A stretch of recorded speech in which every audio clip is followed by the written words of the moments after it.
Here we are, episode 2 of Simon Says, still ironing out the kinks of this new format where you guys can ring in and ask me questions live. And you guys listening can learn from the people that ring in, because often in life we don't know what questions to ask. We don't know what we don't know. So sometimes by listening to the questions that people have when they're trying to start a business, find a dream, or figure out how to make their business work, by listening to others and the questions that they have, you can learn what you're meant to be asking.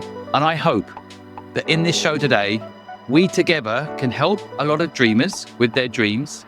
We're also going to talk about some topical things, some interesting clips out there in the universe that perhaps need a little bit of a discussion to see what we think of them. And hopefully, together we can have some fun. We can create a show here where together we can watch dreams happen in real time, live. I want to first of all say thank you to my new sponsor, High Level. They're a CRM platform, and I'm personally using them. And I really believe with all my heart that this all-in-one platform that helps you build funnels, that helps you automate marketing and manage all of your leads is going to be a tool that helps you fulfill your dreams. I only work with businesses that I believe can help people fulfill their dreams. And no one can do it alone. Nobody. We all need help to make our dreams happen. And that includes using tools that help you do it. Plus, from the sponsorship from High Level, I'm able to fund even more dreams and build platforms like Simon Says to help you find out what you need to know to do what you love. Because life is short and you don't want to live with regrets. You don't want to not do that thing that you know you're meant to do. Or more importantly, sometimes figure out exactly what it is you're meant to do and then do it. Because I believe everything, including making money, is really just a formula. And I got my dog involved in the episode this week, just to show, at the end of the day, even dogs have dreams. And his dream is to hang out with me on this podcast, right? Right. Okay, get on your bed. Because I've got some questions to answer from some dreamers. You can help me, okay? Right. I think we have our first caller waiting, right? All right. Priscila, I think, is our first caller. Priscila is from Brazil. I'm here. Hi. Yes, How you I'm doing? Priscila. Real. I'm from Brazil. Good. It's Great. good. A little bit cold, but it's good. All right. I never think of Brazil as cold. Instantly, I've learned something new. Brazil gets cold. That surprises me. But A little listen, bit. I would say 10 days a year. 10 days a year. Okay, we caught you in one of those 10 days. Now, Priscila, I'm starting off each of these kind of openings with let me know how much money you've got in the bank account, because I want to know how my advice must relate to your financial circumstances. So how much have you got in the bank account right now? So I've just sold an apartment. So I would say I have probably about 300K at this moment. Well done. That I Great. I can't really use right now, but it's there. All right. Why can't you use it? Well, I'm redirecting. I would say I'm redirecting my goals and my objectives in life, especially now that I'm reading your book, and I'm learning a little bit about possessions, right? Because my dream has always been, for example, buying a big house, or my success was always leading me to possessions. And now I'm reading from your book. I'm learning that I'm not in the correct way of seeing things, Okay. right? Interesting. Well, you're clearly educating yourself, and but I think £300,000 should be invested in your future, or $300,000 should be invested in your future. But tell me what you're thinking, what your question is, and let's see if you even need that money. Yeah, of course I need. So today, I'm a global IT lead, right? I work in a very nice global company. I have a global role that I get to travel, implement system all over the world. But I always had something inside of me that um, made me understand that in this world for more. I meant to do something big, right? But I never knew what that was. So I spend all my years putting all my efforts and energy to be in a very nice role and everything. But now I see that this is not it, right? I need something more. I need to find my purpose. And throughout all the years, I've always helped people to grow in their career, to use my experience to support people, do some mentorships. And I always volunteered uh, about that, right? And I would really like to have that as a business, as something profitable that could be a return in the future. So I can use my experience to support people in an escalable level, right? Just wanting to interrupt and just ask you, what is the exact question though? Because I have to go in a minute. I've got another call awaiting. What is your exact question? Needs an investment of 10,000K right now, and that we could give a ROI, a return of investment in 5-6 months, if you would be my investor. Okay, you don't need an investor. You've got 300K. You can invest in yourself. Why would you not invest in yourself? And what would be how is the first step? What's the first step to have this dream becoming in reality and turning this in a scalable, profitable business? Well, I mean, ultimately, just before I tell you that, I just want to reiterate this. A lot of people will ask for investment. And what you're saying is, when you ask for investment and you've got money, what it actually means is you're not confident enough and you want to risk someone else's money, not your own. And so sometimes if you're not willing to risk your own money, it's very hard to convince investors to risk their money. You have to be willing to invest in yourself. And so people are willing to buy a house or buy a car they don't need, but I'm always shocked how many people are not willing to put the money they have into themselves. And so that's just one thing to say. I mean, I think pitching to me for investment, absolutely fine. Try it. But I always think it's important to make sure that you would invest in you. Now, when it comes to the business model, it's a little bit wrong way around. You should be like, this is how I'm going to make money. Would you like to invest in me? As opposed to like, how do I make money and will you invest in me? And so, but look, I think when it comes to making money, it's really simple. You just have to provide value to people. What is the value? And you can start with one customer. Nearly every single business starts with one customer. So what can you do to make one customer happy? And to me, it's always like a simple equation. If you make one customer happy, you can ask that customer to tell other people about you. So that becomes your marketing. And then, of course, you'll get other customers, because if you make one customer happy, other people are going to want that same feeling. So I don't fully understand what you're selling, but I would just say to you, call back another time with your business idea more clear, and please invest in yourself, because if you won't invest in you, other people won't. You've got to be the first investor in you. Next up, I believe, is Divante. Divante. Divante. Yes, Okay, I'm dyslexic. I'm going to get everybody's name wrong on this show. I just want to upfront say it. If you want to call in and me get your name right, forget it. You want to call in for me to help you with your dream, 100% I'm here. But Divante, how can I help you? Hi, Simon. Firstly, I just want to say thank you for giving me the opportunity to be on the live with you. My dream is I want to open up a football academy in Dubai.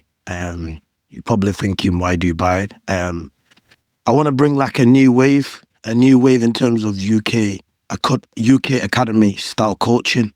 With my 7 years experience of a coach, ex-Manchester City academy coach, and I've worked for a private football company for the past 7 years. And I want to do this because I want to help myself so then I can help other people. I've realized that I've always had a big dream, and I've never really figured out what my big dream was, but I feel like I have a lot of experience and I know how to work with kids and I know how to work with people. So I want to open up my own. Got it.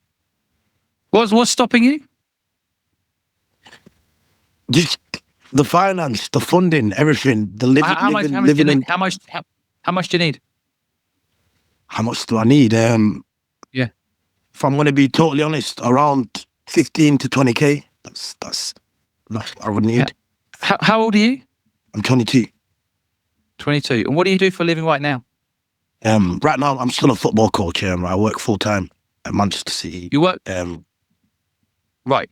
So you work for a football club right now, Yeah, coaching, and you're coaching professional players. yeah. I work with Wow. kids. I work with children.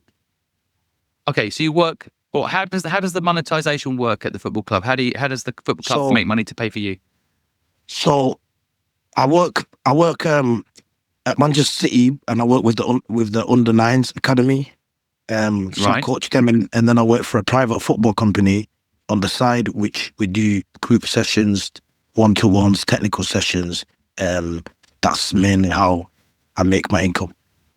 Okay. And why do you want to move to Dubai and do this? What's the reasoning? I feel like Dubai? Why Dubai? Because I feel like I want to bring UK style academy coaching into Dubai.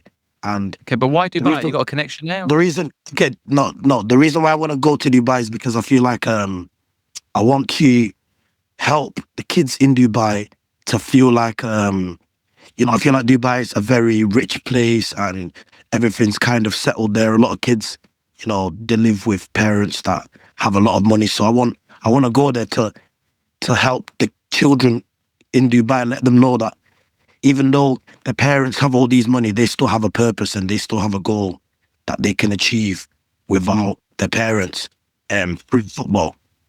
So I want to teach them life from football. So I'm opening up a business in Dubai, okay? But I built the initial framework because I'm living in England. I built the initial framework in England. So you're here, you're in England. I think it's great to want an international business. I kind of worry a little bit that you're thinking too much about the money. Okay. I guess at 22, you think you need money. Let me tell you, someone who was once 22, you have the chance right now to take the most amount of risk at this stage in your life. Do you have kids? No. Okay. You have this stage in your life is the chance to take risk. And you don't realize it because when I was 22, I didn't realize it. But you're thinking about like where the money is and how to get money. And I think this is because there's too many gurus online all talking about chase the money, make the money, blah, blah, blah. Don't think about the money. Think about how you can make a difference in someone's life. And I think with your football academy training, what would I do if I was you?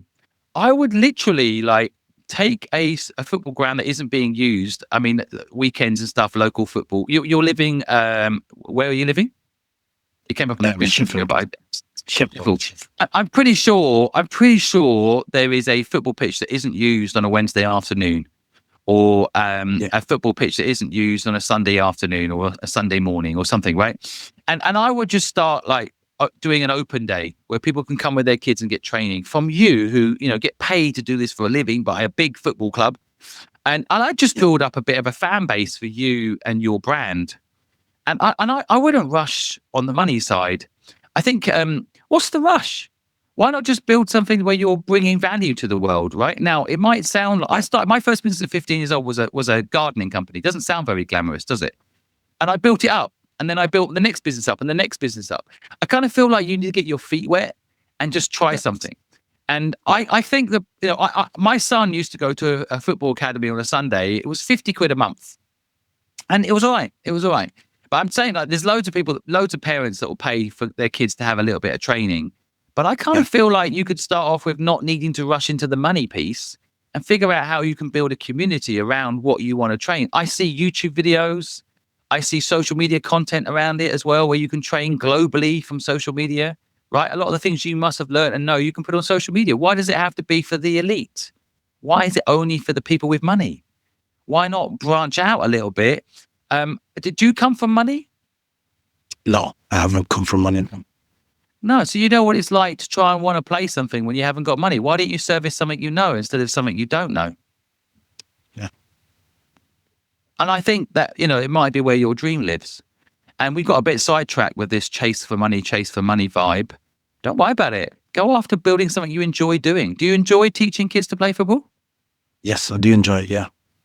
Then why don't you teach the younger you whose family couldn't afford it and just see if you can be a scout, figure out what it is you like about the training, build a bit of a social media presence, have some fun for 12 months, just building something without money being the priority. I'm not saying don't make money, by the way. I think you should make money. Absolutely, you will. But if you follow your passions and do it well and bring value to people, money will come. Unfortunately, people do it the other way around, way too. And they're like, I want money. How can I make money? Give me 15 grand investment and then send me to Dubai and let me go and make money from rich people who can afford blah, blah, blah, blah, money, money, money. No, build something you love. Build something that you enjoy doing and then figure out how to monetize it over time because you're not in a rush to make money. I don't think you need to rush. You've got a job. You've got two. You've got two jobs. Now, I don't think the future of anyone's life is working for someone else because it's not scalable. And one day they can just fire you. So you definitely got to start thinking about building something for yourself, of course. But I don't think you need to rush it. And I would personally start off with going back to like your roots and helping the younger you. And I wouldn't chase the money. Maybe later you can get these rich people to sponsor people that can't afford to have training. You can create like a sponsorship academy, right? But just go step by step and just go back to your roots a bit. Yeah. You're right, 100%. Your dream lives there, man. I can sense it. So just touch the grass a bit and remember where you came from. But thank you for ringing in. Let me know how you get on. Thank you very much. Cool. Right. I say our sponsor, High Level. I feel like that was a high level thinking right there, wasn't it? Like we've got exactly the right sponsor for this podcast. High Level is the right name for what we're trying to think about here. I basically want people to think high level. I want you to come out of this I've got to make money trenches and think more about like, what would I enjoy doing? What would I do with no money? What would be the thing if I did it today that would make me feel good? I love helping people with their dreams. I don't think about how much money I can make. I've never thought about how much money I can make from helping people with their dreams. Exactly the opposite. When I first made money on TikTok Live, helping people with their dreams, I gave that money away by asking someone, what is their dream? And that video did really well. And I grew and grew and grew. So every time I ever made money, I wanted to figure out a way to give that money back to the community that have supported me to get where I am today. And so I want people to think high level. So when I got High Level, the CRM partner, as my sponsor, I'm like, that is the perfect brand. Not only are they a great product, but they really help us all, hopefully remind us all to think high level, think big. So we have some questions sent in from the audience. Yeah, we have some questions from our audience. New technology, guys. Jay's now speaking to me. So we have a question from Gil back from Bangkok. Gil is launching his two linked passions. One is a national swimming initiative for kids in Thailand. And the other is a docuseries exploring the 77 provinces of Thailand. She wants to know, how do I connect directly with aligned sponsors and high-level decision makers when I don't have a network or the funding to get into the room? Okay. So, right, getting sponsors. Basically, that's the question. How do I get a sponsor? And I think people approach this the wrong way. Your question shouldn't be, how do I get a sponsor to support what I'm doing? Your question should be, how can I bring value to a sponsor? So, for example, I launched a initiative about a year and a half ago where we put a Ring doorbell at the bottom of our staircase. And we said to people, if you've got a dream, you can go to this staircase, ring the doorbell and pitch your dream. And then we'll edit it and put it up on our socials to promote your dream. And so the best product for that initiative was the product called Ring, which is owned by Amazon. And so we didn't go to Amazon and say, hi, we're going to do this thing. Would you like to sponsor it? We simply installed it all and started doing it. And then Ring noticed it. And so Ring sponsored it because they noticed it. And it wasn't us pitching. So that's one way to go about it. One way to go about it is just to do the thing you're going to do and include the sponsor you want to work with. Okay. The second way is how we got this podcast sponsored is we identified companies that we felt were aligned with our values. We identified companies that we felt if they sponsored this show, then they would be able to bring value to our audience and provide services and products that would help our ambition of helping people live their dream. So we then basically approached them with a very succinct message. We said, this podcast, Simon Says, will eventually be one of the biggest podcasts in the world, where we will help people follow their dream. And just by encouraging people to follow their dream, that should lead to more customers for them over the long run. So are they into the same thing that we're into? Do they care about helping people start a business? And so we wrote to 15 companies. Instantly, one wrote back, High Level, a CRM business that we're working with, I keep mentioning, and they said yes.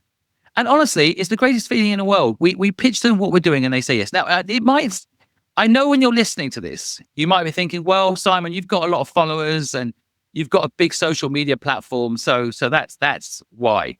And there is some truth to that. But people and brands, particularly people in brands, they do buy potential.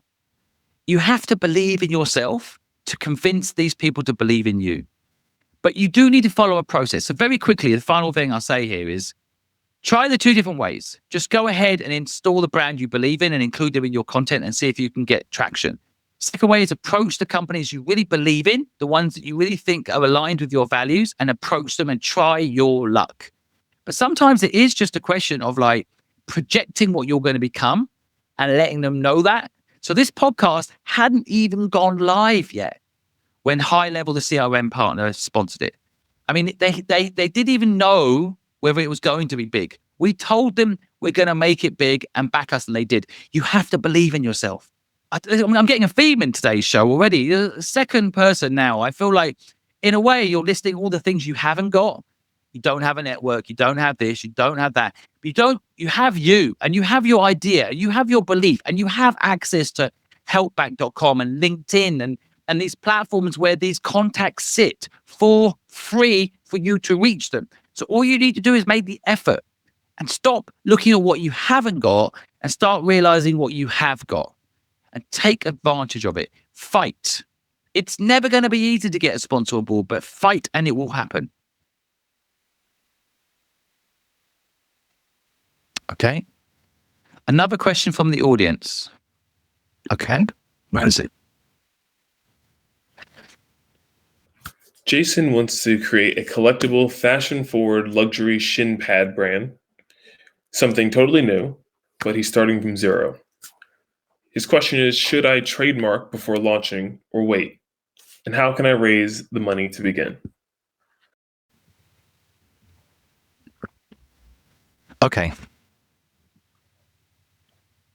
So I always think, again, if you look at successful businesses, Jason, that have done well, they tend to have started small and scaled up over time. So I always use like Gymshark as a good example. Ben Francis, the founder of Gymshark, he was working at Pizza Hut and saved a bit of money and started making t-shirts, printing them, and then selling one, and then making one, selling it, printing it and selling one. Sometimes in this race to like be this big brand, we forget that it's a step-by-step process. So I would make one shin pad. I would get one sample made, and then I'd probably go and try and get it signed by a famous footballer. I'd go to a football club, I'd hustle, I'd get someone famous in the football world to sign it. And then I would sell it on eBay, or I would sell it on a platform. And I think, the way to think about this is, you want to test the market for your product, and getting one customer is a great way to test it, because how much will that customer pay? So I would take that one signed shin plate and I would walk into the street with my phone, point of view, record it, and I'd go up to someone, hey, how much do you think this is worth? And someone could say 10 quid. I'd be like, okay, it's signed by some famous footballer. Now, ma'am, how much do you think it's worth? And they might go, oh, I hate that team, it's worth nothing. Or they might go, that's my favorite team and my favorite player. Tell me what you want for it. I think it's kind of interesting content. The content can make you money, and you can do market research on whether people would pay for something. You can find out how much people would pay for it, and you can start to build up your social media. You can start to build up your brand. And, you know, I think people aren't thinking about this enough. And so, yeah, I guess for me, like, people always have watched too much Dragon's Den and they think it's about raising money and then going to market. Sometimes it's about just making one and going to market and see what the market says. Raising money can trap you. As soon as you raise money, you might have a boss. So be a little bit careful about the whole raise money, Dragon's Den thing.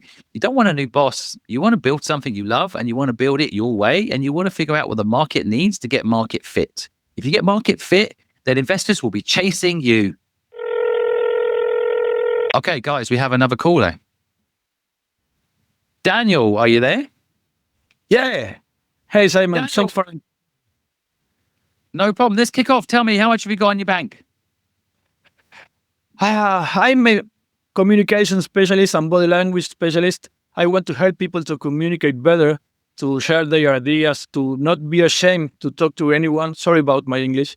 But I have a big community on social media, but I don't know how to monetize and scale my business.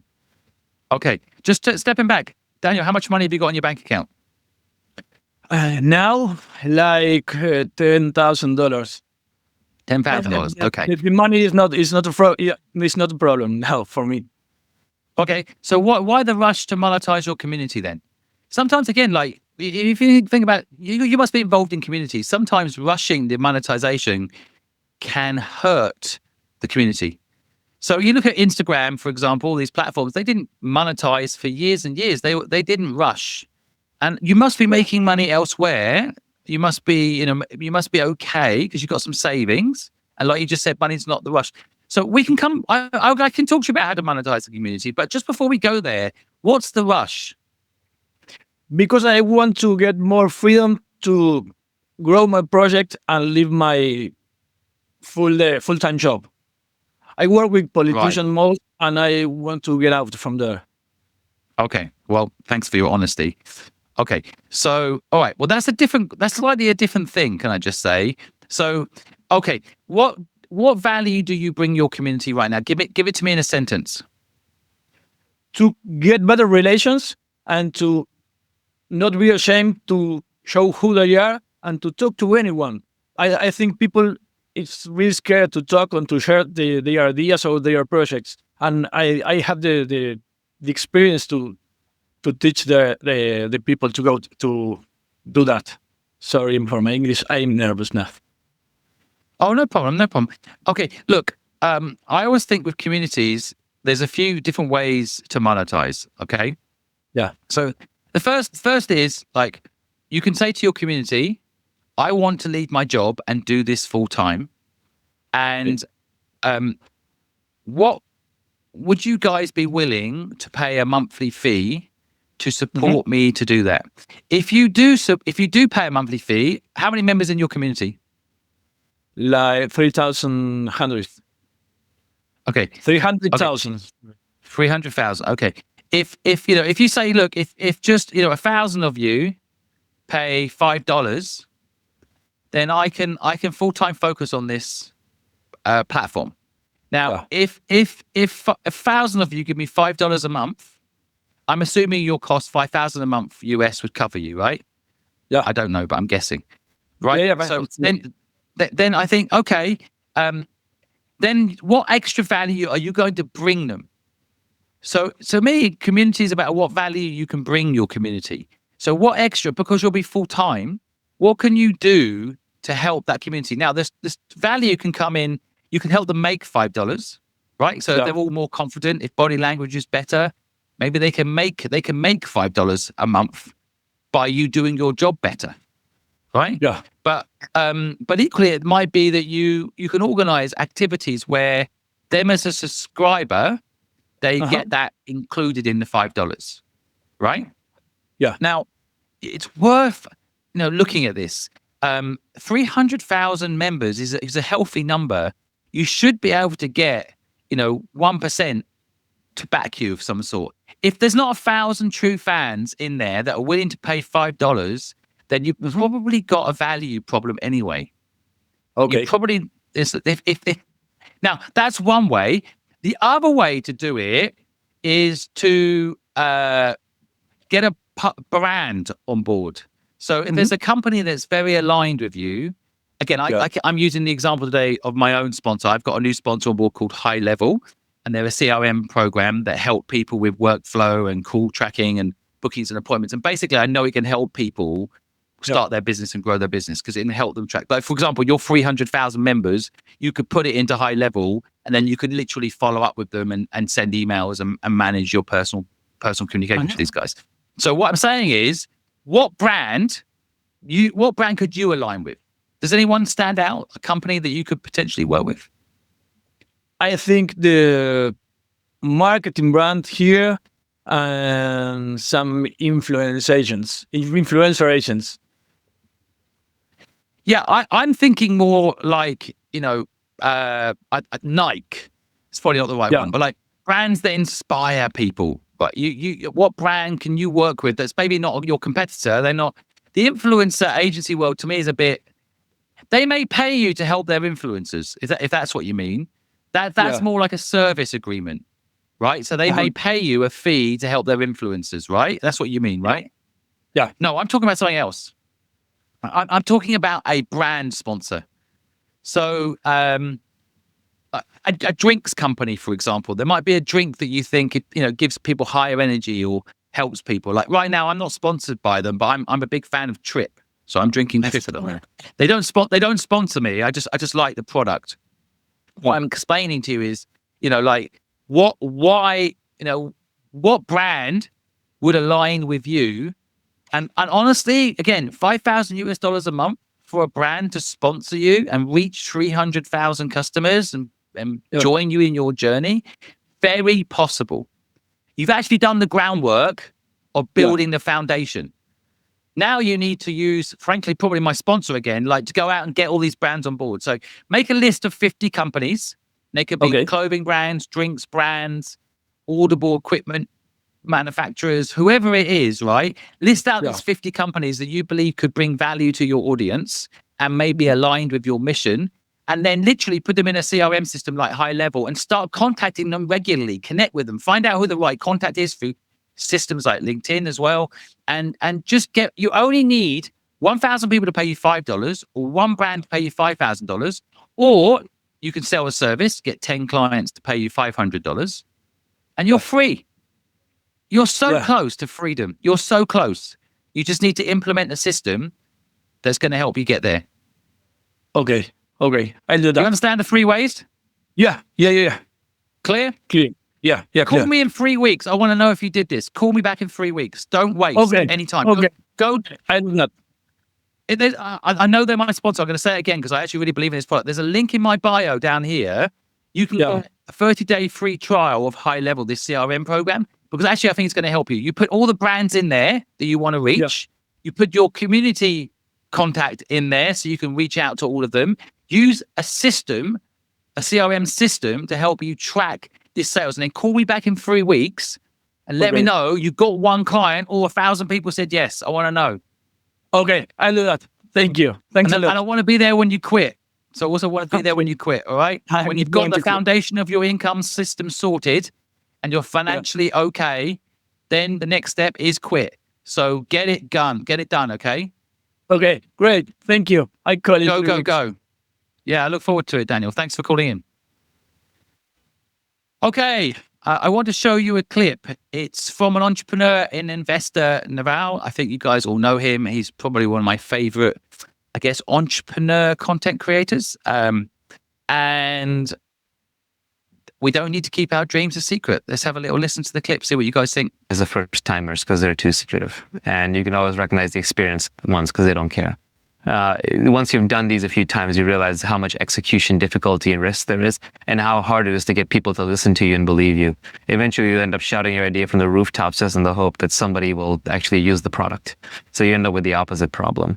And if you do have one of those extremely rare ideas that if it is revealed and somebody else figures it out, that it will lose all its value, then it's not something you can execute on as a business. It's not a real idea. Oh, just the knowledge that Naval drops, it blows my mind. I other than my own personal YouTube video where I share all my business knowledge, there is a video by Naval that you should watch, talking about what he knows in business, and it's so good. Listen, if you have a business idea and you think it's special, I've got sad news for you. It's not. Ideas are valueless. Execution has value. Ideas do not. Most first-time founders, you might be one of these people with an idea and you're holding on to it too tight. It's not the way to build a business. Now, there's some caveats to this. Of course, if it's a certain, let's say design that you maybe need to protect, then sure, get it protected. But do not hold back your dream in your head. The only way to make anything real is take it out of your head, use your words and your mouth and a pen, write it down, tell everybody about your idea. And I promise you, like right now on my live streams, I've got about 2,800 people listening. If I shared an idea right now that I know is $1 billion idea, I promise you only one person on this live would have the ability to do it, the inclination to do it, and the time to do it. And will they do it? Near zero chance.